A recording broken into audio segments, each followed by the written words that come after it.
Hey everyone, Tenji here, and in today's video, we'll be looking at July 30th through August 5th and see exactly what I did in World of Warcraft. So being it was the beginning of the month, we got our trading post available. I started off with 980 trader tenders this month, and added another 1,000 to that with the completion of my monthly trader's log. What I did end up buying this month was 2 mounts. The first one I got was the Sentinel Warwolf. This is a Warwolf with Night Elf armor on it. The second one I got was the Korokron Warsaber, which is a cat mount with Horde armor on it. Again, these are both pretty neat looking, and I thought they were pretty nice to add to my collection. So after buying them, I had 780 trader tenders left. I still have the mount up here from last month, the Underlight Corrupted Behemoth, but I think I'm going to just let that sit for another month. We also got to start our pre-patch event this week. This event has went through multiple changes since it's been launched, but I think I'll just keep messing with it until I get all my characters into 880 gear.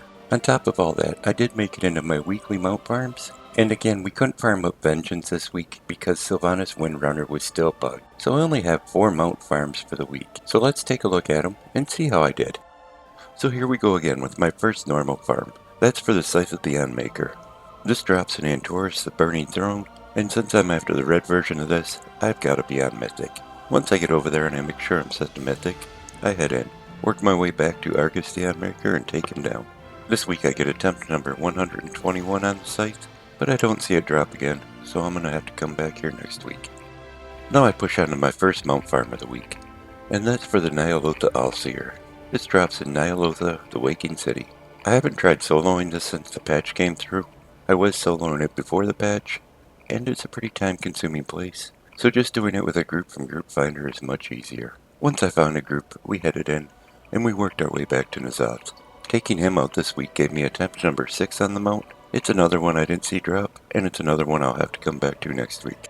The next mount I was farming was the Sanctum Gloomcharger. This was another one I used to solo on LFR, but since the patch, I haven't been able to. I've taken too much damage in here. So I need to find a group in Group Finder. Once I do, we head in, work our way back to the 9, and take them out. This week taking them down gave me attempt number 33 on the mount. I didn't see it drop, so it's another one I'll be back for next week. The last mount I could farm this week was the Zareth Overseer. This one drops in the Sepulchre of the first one, and it's another one I need a group for. For this I just look for a group in Group Finder, but I look for a group that's doing a skip. Once I find a group, we head over there, we work our way in and take the jailer down. Taking him out this week gave me attempt number 19 on the mount. I didn't see it drop, so I'll be back here again next week.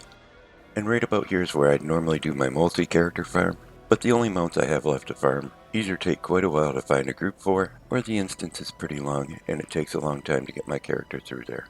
So for the time being, I'll be cutting multi-character farms out and just do solo single-character farms. There's still a chance of getting a mount this way, it just really lowers the odds. But let's push on to my Trans-mog for the week and take a look at that.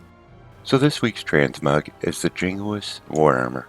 This is a simple recolor of the 7th Legion armors, and overall it's a pretty nice looking armor. I would have preferred they put the 7th Legion lion shoulders with this. Those looked way better, but the set isn't too bad overall. If it's something you want to get, you'll have to hit some time rifts, located over in Thalazane. Once you do enough and you have the currency, you'll be able to buy these outright. So if there's something you want to get, with a little bit of time and effort, you should have them in no time. But hey, if you enjoyed the video, give it a thumbs up. You can click on subscribe. Thanks for coming by and watching it. I'm going to send a hi out to my best friend, and you all take care.